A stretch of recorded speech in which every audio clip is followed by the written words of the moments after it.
Karen, could you just note roll for the record? And I'd like to invite everyone to rise and join us for the Pledge of Allegiance. Pledge allegiance to the flag of the United States of America and to the republic for which it stands, one nation, under God, indivisible, with liberty and justice for all.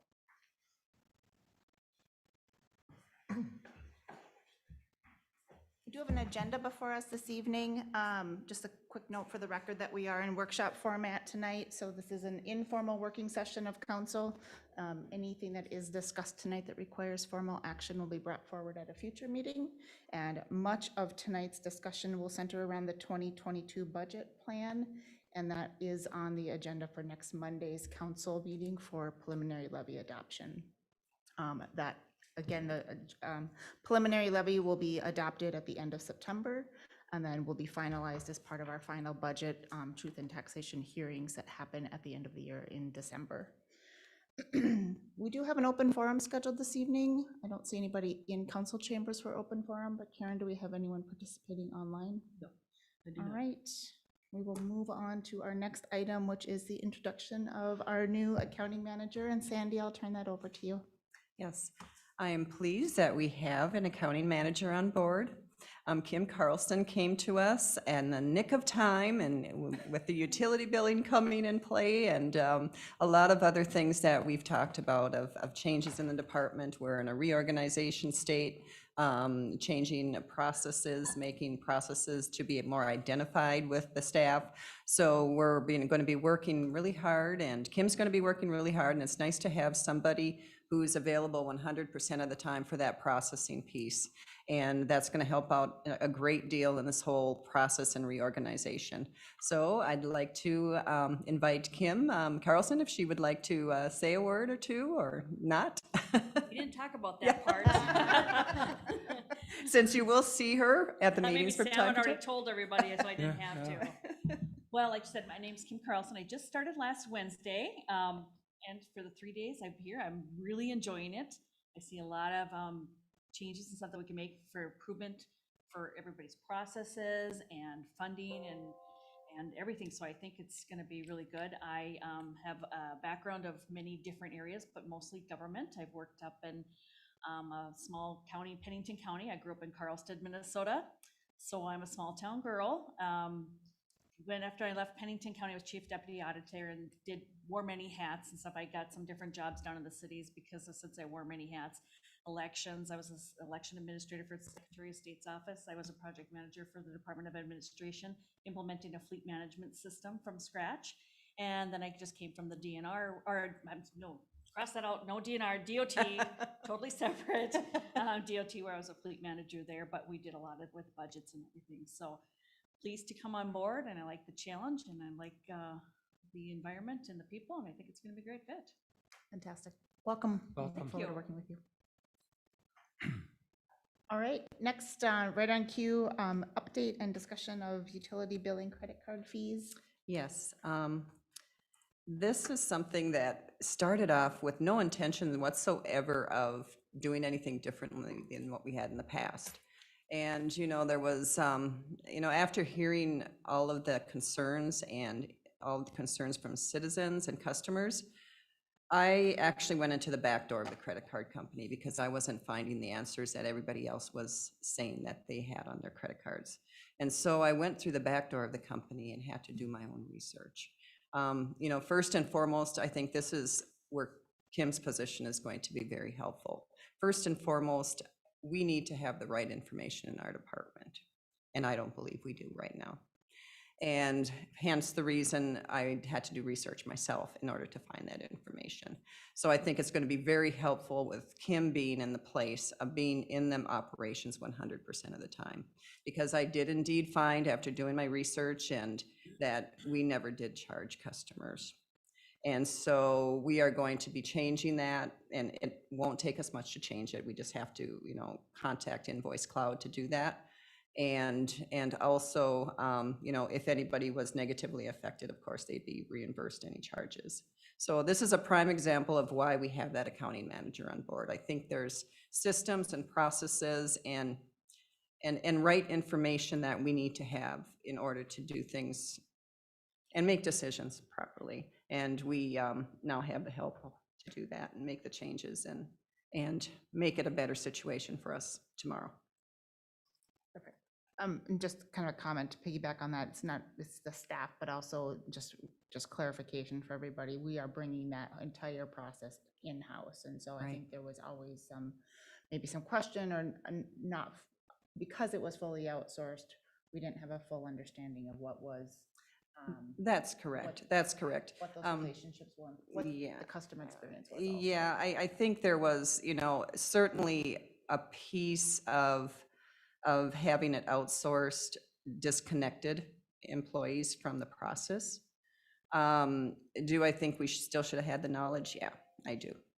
And I think, now that we understand, some of the issues we may be having as far as what knowledge we should have and make sure that we understand, each staff member needs to understand what their, what they need to do and what their process is and what their understanding should have that.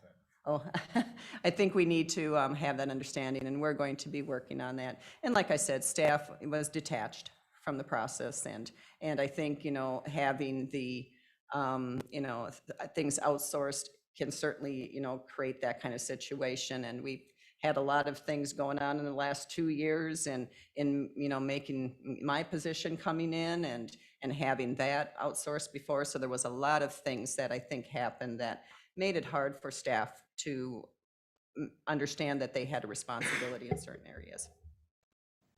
So, also, can you give a kind of an overview on just where we are with the transition? So, is everybody on the same quarterly billing cycle, or are there multiple billing cycles across the city? So is it a staged rollout, or is it It's all the same. everybody, Yep. everybody's on the same quarterly billing cycle? Right. And it's I mean, one- some have annual bills, which is, of course, an annual billing process, but the quarterly billing is going to be the same for everyone. Yeah. And, Kim has been very involved. That's her first responsibility, is to get involved in that utility billing and understanding that process so that we can both wrap our heads around, what needs to be done yet. And, I think we got a good handle on everything, and I think staff has a good handle on it as well, as far as what needs to be done in the process so far to get that out. It's just that we just got to make these few changes yet, and changes along the way as we go through the process. And I don't anticipate there to be issues with it, and particularly with having Kim on board. And so if anybody was charged a credit card fee, those are being reversed? Is that Yeah, what we will be happen in the next reversing those. cycle? Okay. Yep. Can you clarify, Sandy, then is there still a cost involved with this? And are we We are. absorbing that cost? We are. And we've been absorbing that cost. There was a different payment structure, and this is kind of what the understanding of the staff was, a different payment structure a couple years ago, where there probably wasn't as many credit card holders at that point in using the system. And the fee charge was, Opus would, or our third-party billing would actually charge a fee for online going, or phone by bank charges, and whoever used their credit card would get charged a fee for that. So there was some charges that were incurred upon with the customers, but for the most part, we have been incurring that charge. And I think if, if Dave were to look at his line items for those fees, they have been rising over these last few years, which means that more people are using credit cards, but also this is a cost that's occurring. And as more use this credit card, we're going to be getting more and more charges. So this charge has been occurring. Okay, and we were not aware of it with. Well, we weren't aware of what that charge really was. Okay. It's like I said, with the third-party billing, it was just, it was convoluted in what those charges meant, but now we know what they actually mean. And that, like I said, we have to understand that process and make sure that process is understood within our department. But those fees certainly have been charged to us. So do we understand what the impact of that is going to be if we're going to be I absorbing? can certainly provide that to you, and that was kind of my next, I think that transparency needs to be shown. Yep. Because it is growing. And I can give you like the last 3 years of what it was and show you what those charges as a whole were and what they've grown these last few years. And this year, we can do the same. But to piggyback on Councilmember Bystrom's question and to maybe clarify, the fees, we have been absorbing the fees for the last couple of Right. years. Right. It's just that amount is increasing because Right. credit card usage is going Right. up. So while we're looking at that, I think it would also be helpful just to understand the trade-off. If people aren't paying by credit card, we've got the cost of whether it's either a lockbox or manual processing, and be helpful to understand just what does that effort look like as well, because there is some trade-off there. Absolutely. I mean, it's a time saver for us as far as processing payments. However, we're going to be having a different processing of check payments as well, where we're going to be having scanning them in versus entering them in. We got a barcode system now with the new system where we don't have to necessarily enter them in. So we would have to probably do an analysis to determine what that cost benefit is and how many man hours it actually will take now doing a credit card, because there's still going to be some kind of process of that credit card payment and reconciling that through Invoice Cloud, our credit card company. So we'd have to really figure out what that cost benefit is.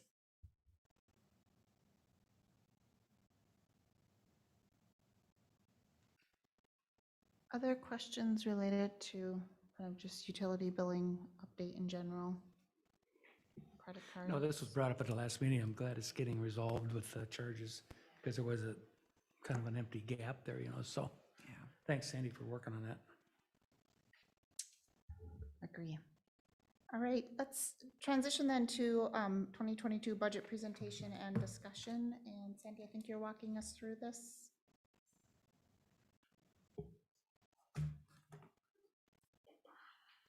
While you're pulling that up, just a point of reference, this is our second workshop on this topic.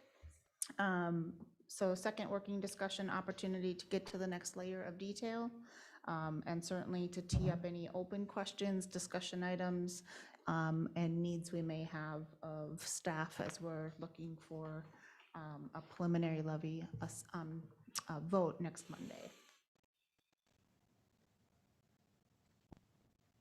Okay. Go ahead. Thank Okay. you.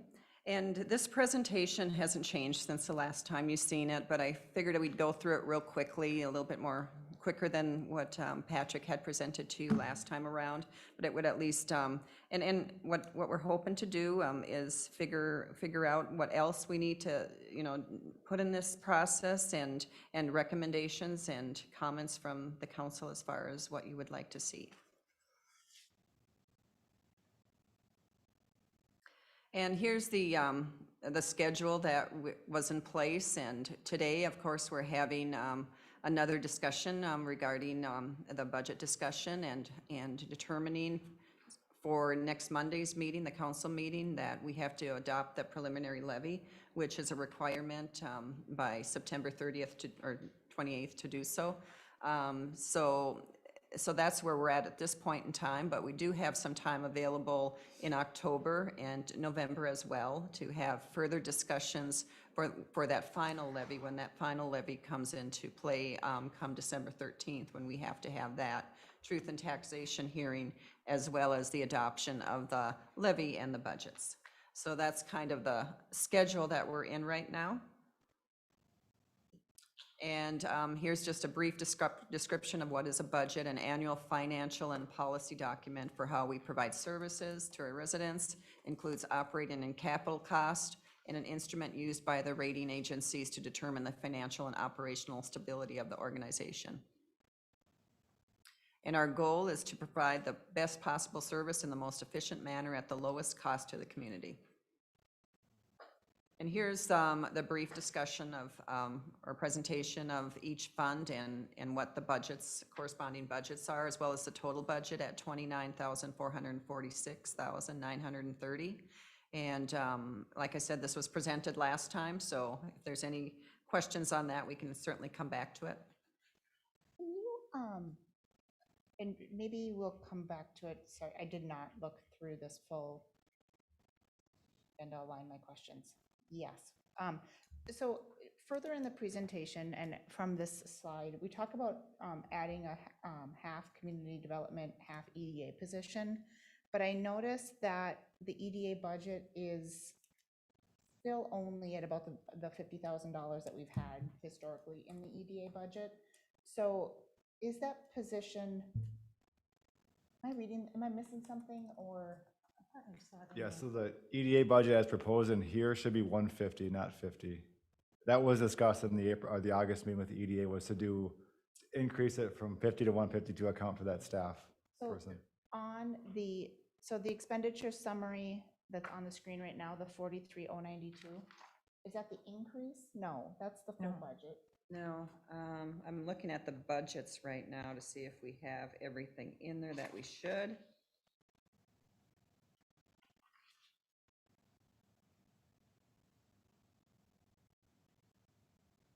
This 20, is that 20?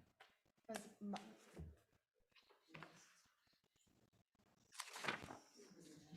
Well, this year's budget's 50. Was this the 2021 expenditure summary? Oh, Yeah. is that what this is? So is your This current is- screen, is this 2021? The 2021 expenditure? Oh, That I'm next year. sorry, I'm Yeah, sorry. That's correct. Yep. Got it. I will hold that question till later.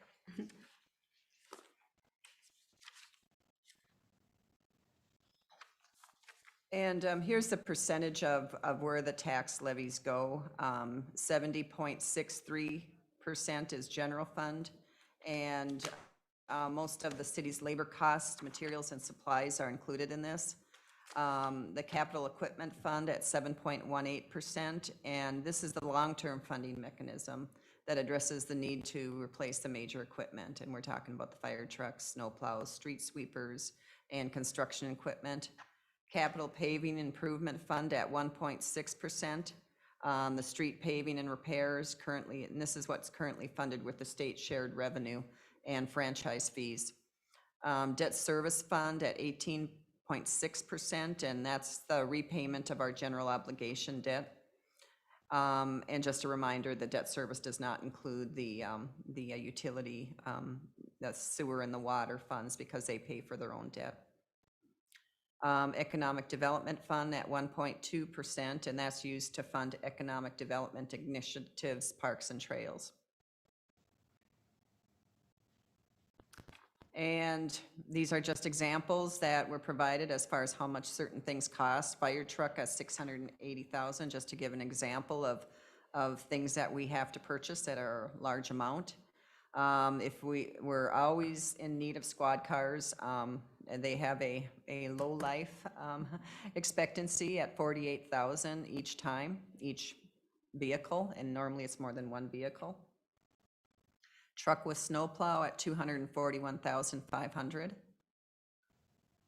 And paving cost 528,000 per mile without the curbing, and 792,000 with the curbing. And here's the 2022 budgets where were operational changes that are going to occur. And this is what was alluded to. The general fund is adding a patrol officer, police sergeant, and a half of the community development EDA position, where the other half is going to be funded out of the EDA. Water and sewer and surface water funds, we're going to upgrade positions to for the utilities superintendent, which is going to be not an added position, but just upgrading that position into a different level. And other operational issues that we still need to work on is continue to work on the long-term financial plan. This is something that hopefully will be brought to the council at a future date. Utility rates, take a look at that as well and see what those rates will be in the future. New bonding for infrastructure, is this a possibility? As well as funding of park improvements. Discussing equipment certificates for major rolling stock, instead of funding for it on an annual basis, maybe we do an equipment certificates to purchase the equipment. Take a look at the staffing levels. What should they be and where they should be at in each year to come. Communications were identified in the strategic planning session and the goal to improve communication of the city. And we still need to improve our communications with the public as well. And where we're at with the wages and benefits and cost of services and materials. The AFSCME contract has a tentative settlement as well as the 49ers. MAPE will start having conversations in September and don't know, I'm assuming when Patrick gets back, he'll be having those conversations. LELs, patrol and sergeants, their contract is in place until 2022. Okay, and here's the proposed new tax levy summary compared to 2022 and comparing it to last year or current year of 2021 and the changes that take place. The general fund, 733,000. Capital equipment, 100,000, pavement improvement, 100,000, EDA increase 100,000, as well as parks and trails increase 50,000. To meet those needs in those various areas, that was Patrick's recommendation at the last meeting, bringing the total dollar change at $1,082,972, bringing it to a total levy increase of 9.46%.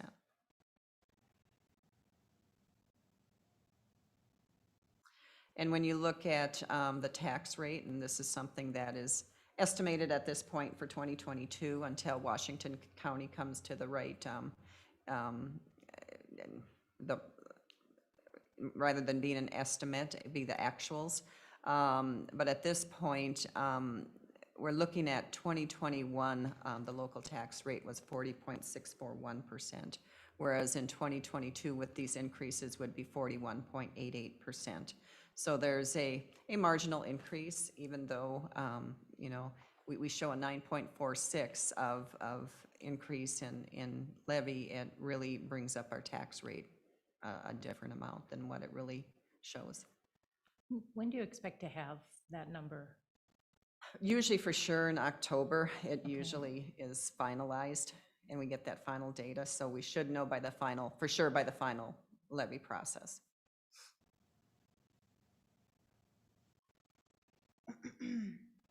And this is just a graphical form of it and showing the last few years and it actually is in line with the last few years and lower than what it had been previously. I've been thinking this week on just where my questions are in this process and what information do we need to make decisions. Can you flip back to the previous slide? One thing I think it'd be helpful for me to have in particular, and maybe other council members would find it helpful as well.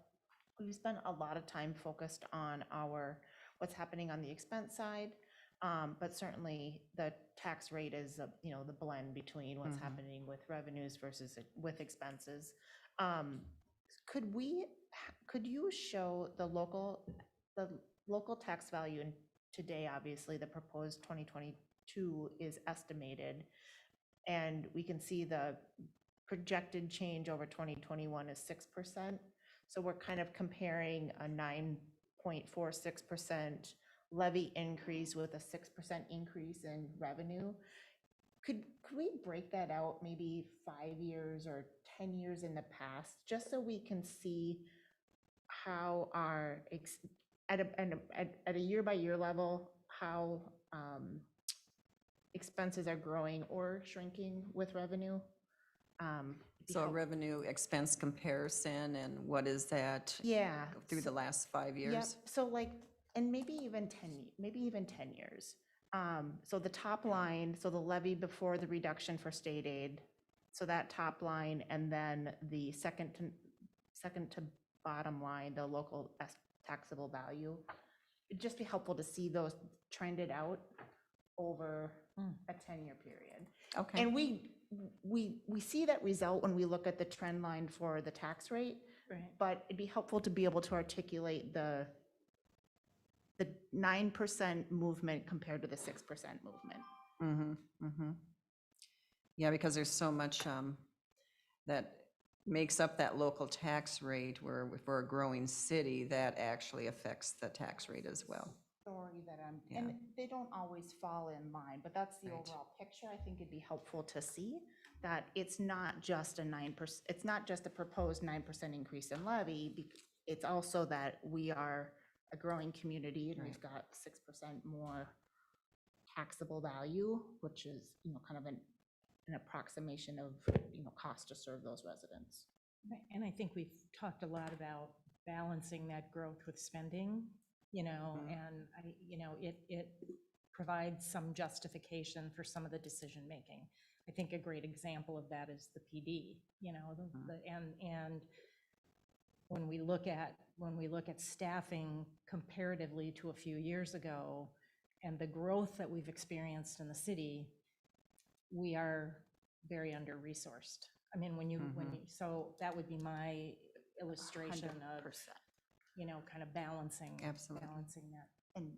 And then taking that, but then also the context we just had when we were looking at residential zoning and the potential growth that is coming in the near term on residential zoning. And so just making sure that we're currently staffed, but also prepared for the next 5 years, recognizing that onboarding happens in cycles and we're kind of in one of those transition periods, I think.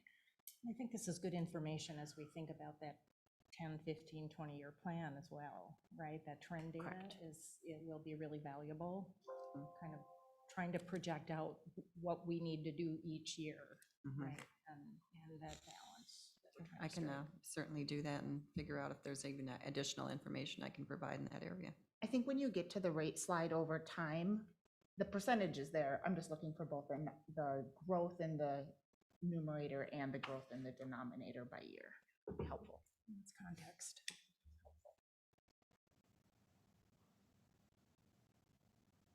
It's also I am still struggling with 9%. I just have to say that it's a big number. And so I'm trying to wrap my head around. And yeah, it's because of that growth, you see this tax rate so much different because it has that growth factor in there. And I think it's not only valuable for us, but I think it's an important communication tool as well, with our constituency, to help them understand, because I say this every year, that 9.46% reflects actual need, right? And maybe not even all of it, because we are trying to be a little conservative here. So, I do think we have to be honest about that need, and then have conversations about what we're trying to do strategically to balance. And compared to that growth Right, of this is the exactly. realistic number of why we got to this.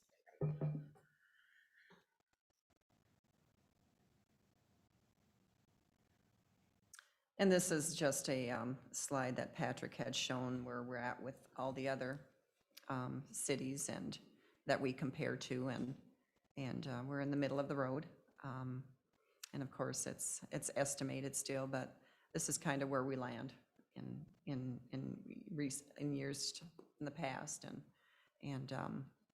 but it gives an idea of where we're at, and of course, some of these comparisons, it's not really an apples to apples, so it's a little bit hard to say that it's one, the same comparison, but some of them do have the same comparison.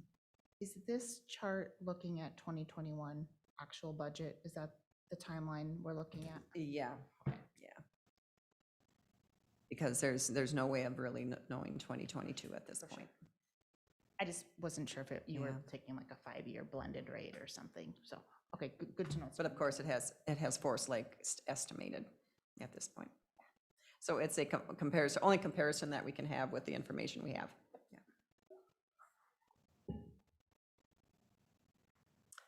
And this is just another comparison of it based on the Minnesota average as well. And looking at the Minnesota average, we're lower than a lot of cities. And this is the tax impact based on, what does the property tax purchase?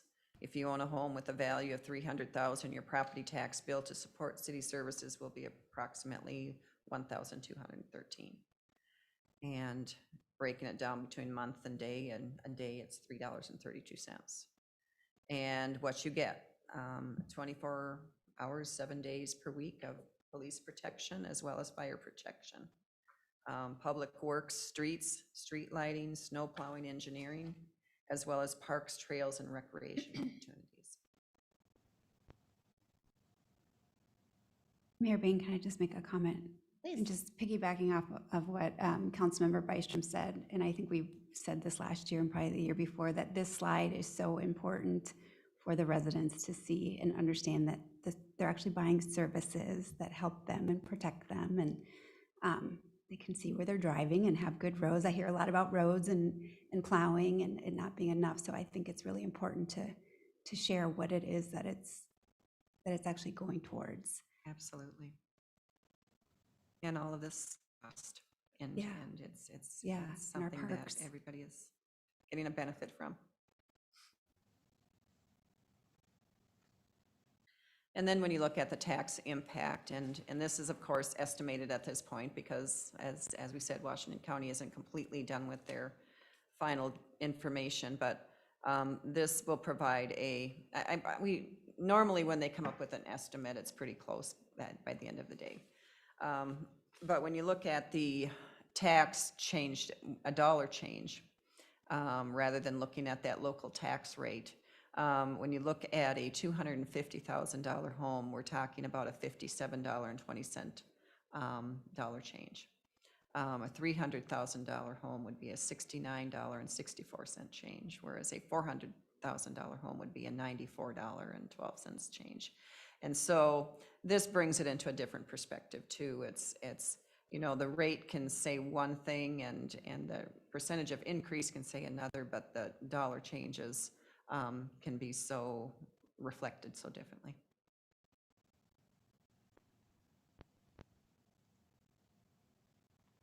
And that was all for the presentation.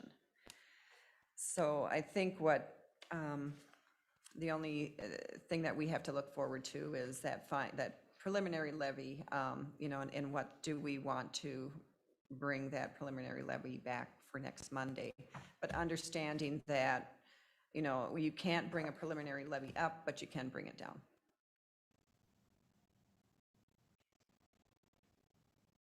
I think the still unanswered question for me is, we've been talking a lot about bonding. And that's still unanswered for me, is what are we looking at there and what will the impact to our taxpayers be? We've talked, looking back at some notes that I had taken, we had talked about maybe if we had talked about 4 million, we talked about 8 million. I mean, I don't know what we were thinking in that regard, and that's just a missing piece of the puzzle for me. You mean the 10-year plan? Or I guess Well, we had talked about bonding soon, Yeah. potentially, Yeah. for some of our street improvements, our roads. Yeah, and I don't have a date on when that's going to be brought back, but certainly we're going to have those conversations. Patrick and I met with Ellers a few weeks back, and we need to figure out that 10-year plan. And I guess the conversation would be, if there's something that the council is interested in doing for the near future, we can certainly have those conversations. Can you go back to the summary slide that kind of illustrates out the different components? Maybe it's budget by fund for 2022. Here we go. So the current proposed budget does not anticipate any increased debt service for 2022, That's correct. right? So to your point, though, we had talked about potentially doing sooner rather than later, some level of debt issuance. I guess, help us kind of understand sequencing of decision-making. I had thought that maybe there was a discussion around some sort of interest deferred option for the first year, that not including interest for 2022 was not going to prohibit us from having that discussion. But I sense some hesitancy on, I think we want to, if that decision is going to increase levy for 2022, we need to make that decision sooner rather than later. Absolutely. So what are thoughts on? Well, I think, Ellers has to be involved in that conversation as far as, what those ramifications will be, what that, dates of the process need to occur, and does it make sense for us at this point in time to do a deferred? So they would have to provide some scenarios for us. And I think that is the first step if we were to be serious about going out for any bonding, is they have to really identify what is the best debt for us at this point in time. And they would be able to then provide what we have to do, because it's a few month process in order to get it finalized. And they have to set that calendar as far as what we need to do that.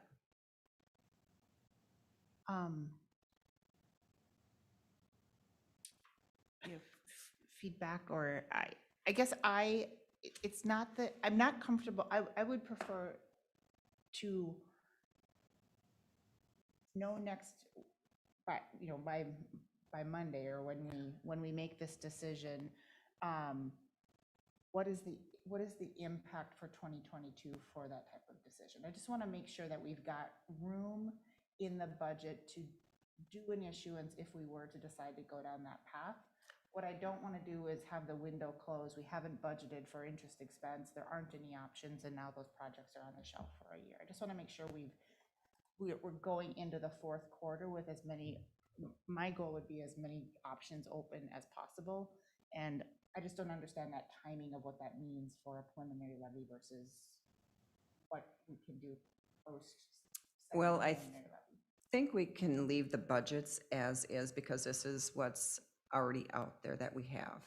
And if, what we can ask Ellers is, if we wanted to do some funding, what type of funding can we do to be able to do projects, but the projects, when would they happen, would be the question. And I mean, there's just a lot of different parts that we have to answer before we can really get an answer as far as what kind of funding source.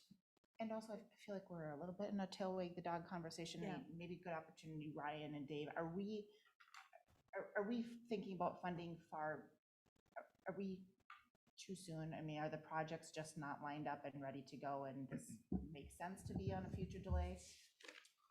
I don't want to earmark money if you're going to say it's not quite needed yet, but want to make sure we also don't lose the window. Mayor, City Council, a number of your questions that you guys just asked, we did run through a number of those scenarios with Ellers that were presented back in March. And then, those included 4 different options of what we would do and how we'd lay those projects out between now and 2026. Obviously, if we stay with status quo and the funding that we have, we can also see, right now what we're touching. That does not include roads like Eureka or some other roads that are obviously beyond failure. The magic number between collaboration with Public Works and myself is 10 million over 5 years. So that'd be a 23, 24, 25, 26, 27. But not We're 22? more- I just want to make sure you're thinking not for 22? 22, you're already using bond proceeds. Okay. Okay, So the This is your 22 third and buckets final already year of those filled, bonds. funded, okay. there's my answer. That's So we're talking, that's the missing Yeah. one. I mean, we have stuff laid out till 2030, but Okay, it's there's my how many, answer. hundreds of estimates do you guys want to see or figures? We've been down that route. It's basically 10 million over 5 years. If it's 7.5 million, it will be 100% pavement maintenance projects. Understood. The costs that are associated with, in the presentation you guys seen, those are basically the type of road projects we've been doing. They're not full section replacement, not full reconstruction. Obviously, Fifth Avenue is much more than that per foot. So, I mean, that's a full reconstruction. So, and we're trying not to do that and just be smart about how we use our money and pick the right pavement maintenance type of scope of work to make the roads last. Obviously, some of the low volume roads, it works very well. Some of these bigger roads that we're talking about now, Fenway, Forest Road, Eureka, 206 coming into the Summerfields developments, we're not funded. So those aren't getting touched if we don't start talking about additional funding in said year. There's discussion at the staff level of making Eureka a dead end at both ends because we don't have the money and we don't know how we're going to deal with it. And we keep waiting, something bad's going to happen. It's going to cost more money. It could be a potential lawsuit or some fatality just because the road conditions are getting that bad. So we've done estimates of how we would dead end in figures at a staff level, how we would have dead ends at both ends, but then still have a pedestrian trail facility connected in between the two, so you could use the lake for fishing, recreation, or biking, or whatever it might be. Right there saves $1.5 million. So that's the other stuff we're looking at on the backside of things, because if we can't get additional funding, there's going to have to be some other tough decisions made. Stuff like that. So. But what I'm hearing from you is that the window for that decision doesn't have to be the 2022 budget year, but we need to make some decisions sooner rather than later so that that funding can be put in place for 2023 project year. Is that? Well, the faster the decisions are made, the faster the efficiency of the projects go on, and the funding of other funding mechanisms can be in pursuit. If we wait till the said year that we're going to do that, we have zero chance of going out and finding out other funding. The Eureka stuff, if you said go right now, I guarantee we could have funding by 2023, as another outside source to buy down local costs. But if I don't have that time, one, to be putting a competitive application together to hit a submittal dates, we're never going to be looked at for those opportunities. And that's how we were so successful in constructing a lot of those previous projects that included the trails prior to the double roundabouts constructed, because we had a game plan, we knew where we were going. We also had the luxury of our state aid funds available to us. Those were tied up in the Goodview roundabout project, but then our next, through 2026, 27, they're tied up in the cooperative agreement projects with Washington County and then MnDOT. So 24 construction on County State Aid Highway 33, which is Everton Avenue from Broadway to 11th Avenue.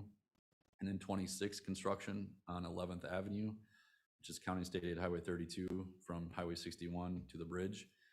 MnDOT 24, 25 construction on Highway 97 from the south roundabout to the diverging diamond, and with a potential now roundabout at Fenway. So all three of those have tied up our state, local, according to the cost share policies of what we're trying to advocate for in those projects, the pedestrian facilities, the local legs. So our state aid funds that are, add up to the 1.6% of roads are not touchable. They're going to other stuff. So. Yeah, the problem with this stuff too, it doesn't get cheaper. Every year it just gets worse and worse, so you get less bang for your buck. Well, and. Interest and- rates may. Oh, yeah, interest rates are We gonna don't catch know up what's one day. gonna, I mean, it We had sounds like. very good bids this summer, which we knocked off a bunch of road segments that we had identified in future years that are already done now. So we took the plans and made them stretch as far as we could with the approved budgets, and that's what we always do. So we'll always continue to add to a project based on the current bid. Up to state statute allows us 25%, but we still got to stay within the approved budget. So we would love to add more, but we'd have to stay within that 25% too. So, go ahead. I was just going to summarize. So then, as it relates specifically to what is new in the 2022 proposed budget, related to roads, is really only the additional $100,000 to the pavement improvement fund. I think it's just raised at 50,000 though. Is it We 100,000 right raising, now? we're raising right now 100,000. If, is that the? It was on at screen? least 50, if not already 100. It used to be 50, but he bumped it up even Yeah, more. we Is upped this it. a first year 100,000. at 100 or second year? First year. I think this is Okay. the first So you year at raised it 100. 50,000. We raised 100, an extra 50,000, correct? And the other thing too, I know there's been other conversations about particular road segments on what that might look like if it's a road reconstruction. Therefore, then it triggers, if it's a reconstruction, triggers your assessment policy, and there needs to be that conversation parallel Yes. with any planned future work, if you're gonna assess or not, or does the project scaled back so you don't trigger the assessment policy? So just to bounce off of him, I mean, I think we have the $1 million extra from the bond in 22. The reason why we want to go 5 years to 27, because that's when the state aid funds come back. We figure that should come back at that point in time. And in the meantime, continuing to increase the levy and the 211 fund, Right. substantially. 2023, the franchise agreements are up. It's a 10-year, so that can get discussed where we could see an increase in franchise fees or work that out between Connexus and the two Excels. Fabulous. And so I think a bonding to get to 27 and then internally by franchise fees, increasing that 211 fund to get to when you're at 27 to be able to have a healthy Right. dollar amount every year where you hopefully don't have to bond except for big reconstruction projects, which like Ryan said, assessments may be talked about where North Shore Drive, you're gonna have to redo the entire sewer water, adding a trail and all that. I mean, that's, at some point, you're gonna have to talk about, property assessments when you're doing that. So that's kind of the way we look at it, is you figure out a way to get to 27, but when you get to 27, we should really try to have a good plan in place where we have a healthy fund and not having to rely on at least the maintenance projects to continue on these $2 million, $2.5 million projects every year. The big North Shore drives and all that are gonna have to be something outside of it, or figure out how that'll happen. So what I'm hearing is ideally 10 million over 5 years. That feels like it would get us to where we need to be. But we wouldn't realize any budget impact in 2022. Depending on how your payments are set up on any future bonding, you might not have anything affected in 23 too. I can't speak on behalf of that. That's it. I think the Valid only thing, you just don't want to wait till next budget season to plan No, for that, right. because to Ryan's point, if you know that, yes, we're gonna start bonding in 23, 24, all that, Right. then you can start soliciting grant dollars, like DNR grants. There's, funding for some of these projects where if you can show you have that money available, they're more apt to give you those projects. And the worst thing possible is to get the grant and say, well, we can't afford it, so here's the grant dollars back. So that Ryan's point, you want to make sure we're set up on our side to be able to get these dollars and buy it down, and then hopefully you buy down, you have the money available, you buy it down, you're able to do more on the other end, so. And while the current projects are going on, if it becomes a slow day for some reason, or a light drizzle and the contractor pulls a plug, or if the trucks aren't really got enough trucks moving in a day, our other inspectors have jumped to these future street projects to start doing structure assessments, so we don't have to do that in the winter. You don't then chip through ice and spend twice as much time. So you already have that data, and we can sit down in Public Works to talk about that, but it also then gives Dave enough time to get all the lines televised, so then we can make more accurate budget estimates, whether sanitary sewer lines or storm sewer lines need to be replaced too. So it's all kind of works together. The more time you have to deal with stuff, whether it's Public Works, our inspections, or other grant opportunities. Well, I'd like to see a presentation sooner rather than later by Ehlers. 10 million Absolutely. over 5 years, and what those numbers look like. And I know they've been working on it, so they're in the process of looking at that plan, and they can give then what for the next 5 years or so. it would be really nice if we were sitting in this meeting in December and we had that 10-year plan in mind, and we can be referencing, here is the building block of how the 2022 budget is going to work into that 10-year plan. So if we could make that progress between now and December budget conversation, I think we should that'd be. be helpful. We should be able to do that. I'd kind of like to see a kind of a statement on our debt service, kind of a reminder about when these things will be paid off. Kind of gives us a little insight Yeah, too. it's a really good So point. I'd like to see that, if you don't mind doing that, Sandy. Yeah, and Ellers actually structures our debt according to that. Sure. So when something falls off, they put something new in that, they kind of take that into consideration, so they can show that as well with the 10-year Great. plan. A good reminder for me, at least. Agree. So let's just open it up. Other questions, needs, as we're thinking about moving towards preliminary adoption. And again, it's a preliminary levy. The number can always come down. It just can't go any larger related to general fund.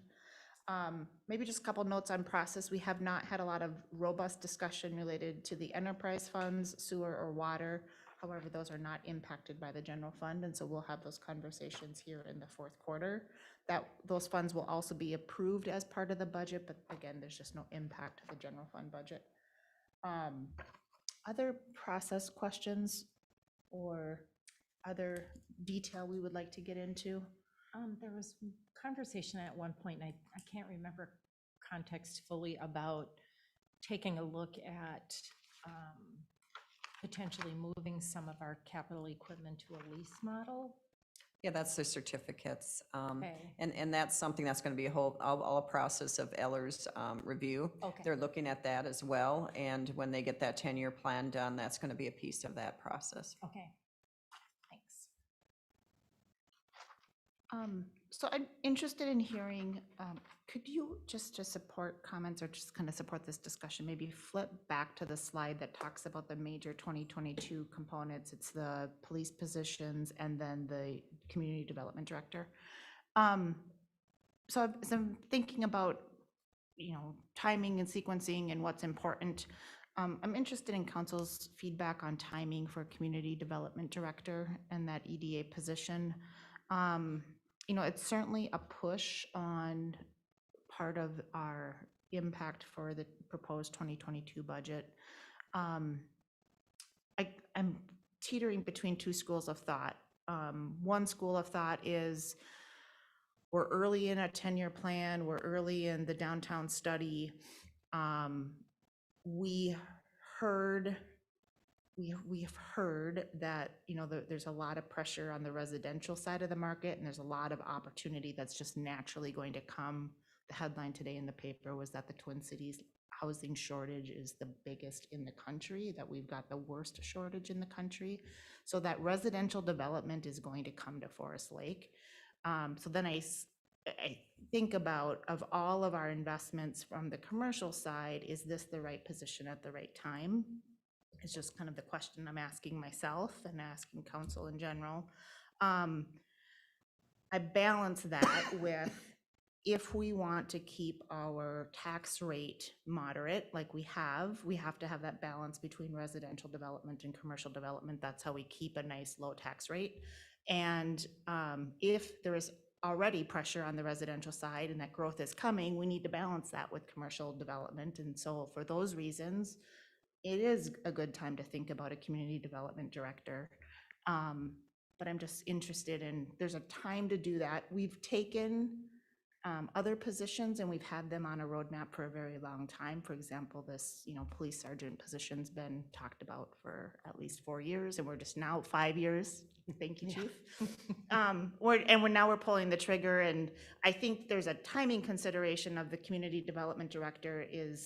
We're at a good time where we certainly could use one, and for all of the reasons I just stated, but we're also making some pretty big investments this year, and so just wanted to get council's thoughts on timing and comfort level, because I don't want us to have this sit too long with and I don't want it to be a last minute decision where we're doing something in December. I'd rather tee up some conversation early, plant some seeds, and just gauge interest level. One other thing comes to mind as I've just been thinking about this topic. If council were to look at, think to the 2040 comp plan, the entire southwest quadrant of the city in the 2040 comp plan is commercial, and that is not commercial today. And so if that really is our vision, now is the time for a community development director to make that happen, because that naturally is, it's a long ways, we're a long ways today from making that become reality. And so that would be a reason why we should do this position now. I'm just kind of balancing time and need and interested in your thoughts.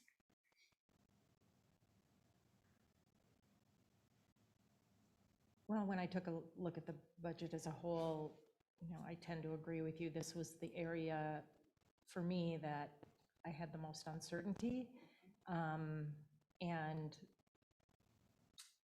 could support kind of spending that for a year. But I think you've made some very good points, and I guess I would turn to staff to say, why now?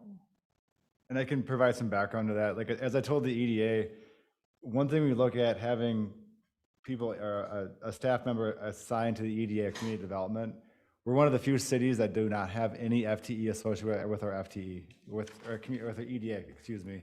When I looked out, as part of this sort of developing this position process, I looked at 9 other cities, and the majority of those cities have staff dedicated to economic development. This is also a position where, as they start to bring commercial development back into the city, technically can increase that levy, the tax base that we have with the city, which helps offset some of that expense that you have there. And reality is where we are from an EDA perspective is that we've spent probably the last 2 to 3 years really in a reactive footing. I can't, with my current workload, I can't put it to proactive. I can't proactively go out and meet with developers. I try when I can to fit in presentations at development summits, land development summits, technology development summits, but they're limited. I can't go to as many as I should, just because I have other responsibilities. This position would be able to do that. They'd put us in that more proactive foothold and get our name back out there, because a lot of development is who you know. It's reestablishing Forest Lake as a name. When I go out to development and I speak to developers who are from the Metro, West Metro, they think that we are off the map. We're not even on the radar screen. So I have to do sort of that come back. We think that we have all this available. We do have a lot of land. We have a lot of availability, a lot of there's a lot of opportunity out here, but the development community does not know about it because we're just not proactive enough in terms of outreach to that. Bringing it back locally, moving from a planning foothold on the development of the downtown plan to an execution foothold, we need to be engaging with those businesses more proactively. Again, that's not something I can actively do right now. A community development person would be able to go out, have those meetings with the businesses, sit down, address their concerns, and as those downtown planning projects go forward, they can really shepherd that process through and make sure those businesses come along with us instead of trying to fight us down the road saying, hey, how is this working? So I think there is, at this point, it's an opportune time to really bring on a community development and EDA person, just because we're at that spot right now where we looked at our strategic planning, economic development ranked high. And I think if you want to execute on that, you have to put capital behind it. And now it's time to start putting some capital behind that to really take our economic development and community development to the next level. So that's why it's included in this year's proposed budget. When we review the budget on Monday, could you include some slides that kind of reach back to the statistics that I know when we did the Urban Land Institute study, and there's a number of other, Chris Eng always has this number in the back of his pocket of cost of services of, it's over, for every residential tax dollar that we receive, it costs over $1 to serve that residence. And then balancing that with the commercial, which is, it's like 37 cents of cost of service for every dollar of tax.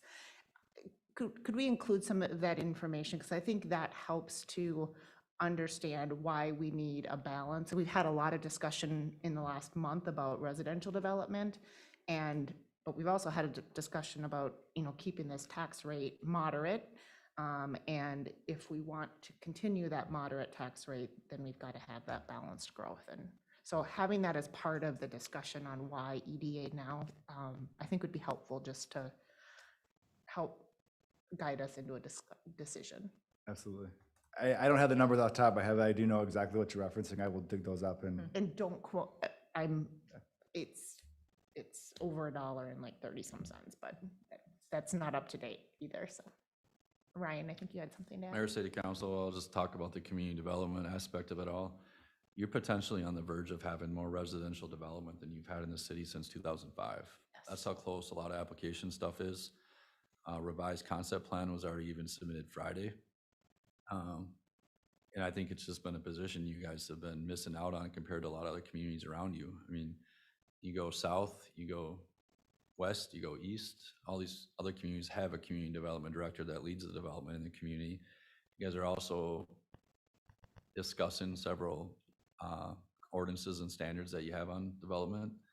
That's going to be a person that could work forward or towards on that more in a experience pathway that can get you to some of those decisions faster, because we're also, developers come to us quickly, but never provide the answers quickly. So they come and go with these quick start conversations, but we never get to the next step where if we were able to serve them right at the front door, they're gonna wanna be involved, because last thing a developer wants to be involved with is not knowing.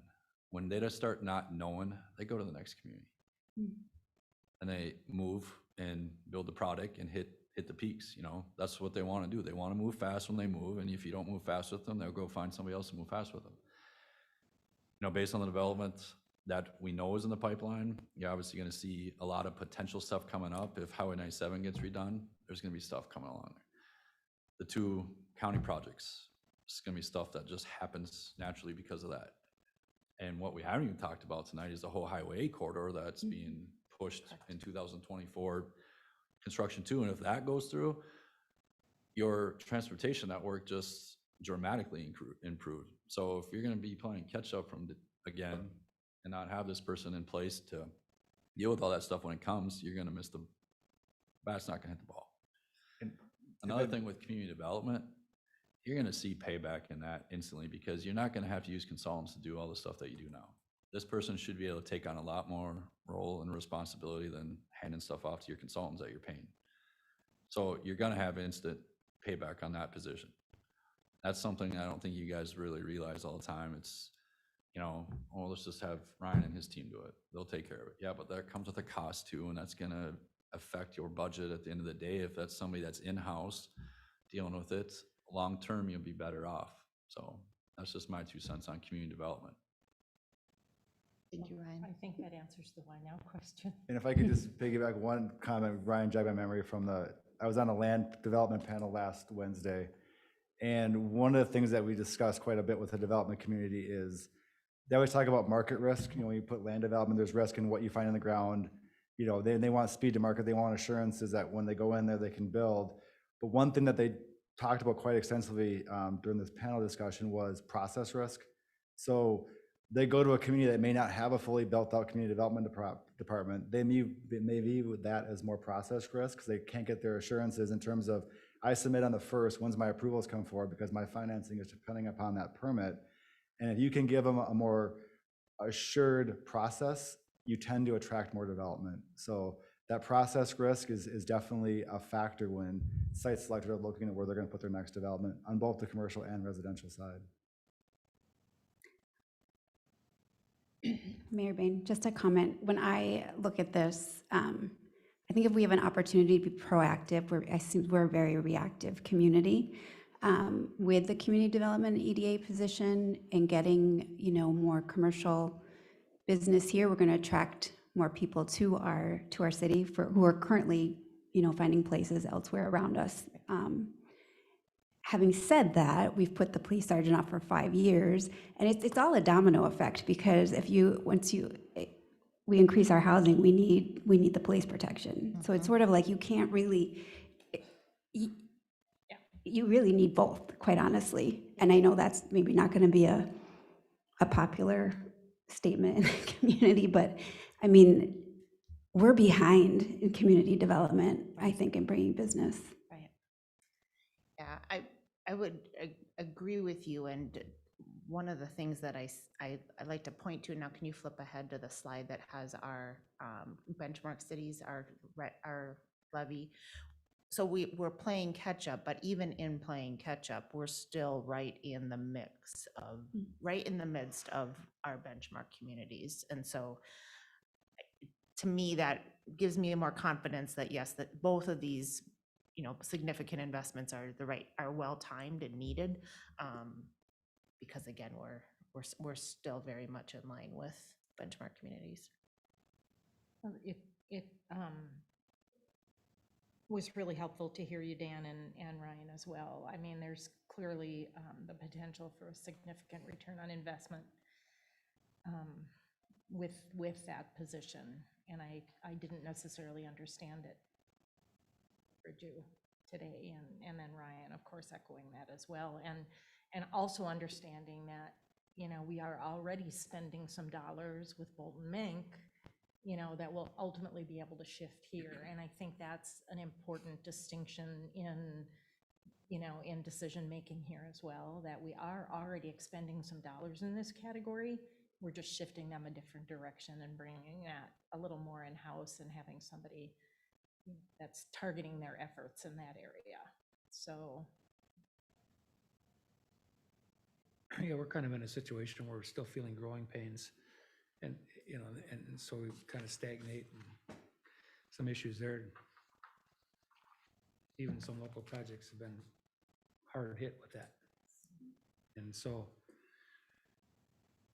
yeah, I think, need somebody to replace Donovan.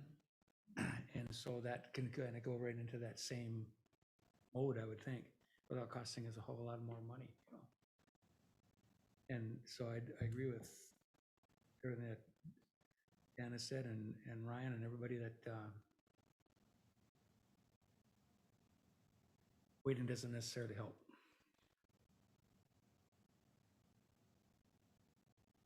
Do we have other questions or other specific kind of data points that would be helpful to see between now and Monday's discussion? Again, Monday's discussion is preliminary. We can go smaller in the future if we needed to, but we can't go bigger. Everything's pretty straightforward for me at this point. Okay. Anything else, staff, anything else you'd like us to consider at this point? All right. That being the last item on our agenda, just doing a quick double check here, I will entertain a motion to adjourn.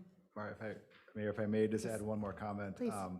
Not related to budget, but just a reminder to the council that IT is upgrading our email, starting, I think they actually are doing it now, because I tried getting in my email and I couldn't get in. Oh, goodness. So we're going to a new Office 365, which just requires a new dual authentication. If you have any questions on that, IT staff will be here all day tomorrow, or just reach out to me and I can help walk you through the upgrade process. Thank you. Are passwords converting in that process, or is there a new setup that we're? So passwords should convert over. It's basically now, if you access on a mobile device or a computer, you need to have dual authentication or multi-factor authentication to get in, and I think that will stay as long as you don't change your password, but I don't know IT will be here. Like I said, they're gonna train me in a little bit on it tomorrow, but if you have any questions on how that works, reach out to me, I'm happy to. Is that gonna help with some of the junk mail? I don't know if it's that good. Also, just quick note, reminder that tomorrow we do have the downtown planning session at 7 o'clock in the community room. Community room. Community room. Or online, if you want to do the online. I online. had a conversation with the planner today about they're geared up for both options. And I've talked to several people who are thrilled about that, so we'll see if they show up. I'm hoping that they do, because they were really thrilled that we were able to make that happen. Is that gonna be up in the community room or? Okay. All right. That being the end of our agenda, I'll entertain a motion to adjourn. So moved. Yeah, second. Motion and a second. All those in favor signal by saying aye. Aye. Opposed? Aye. And We're adjourned. Thank you, everyone. We'll see some of you tomorrow night, hopefully. I was in the middle of that.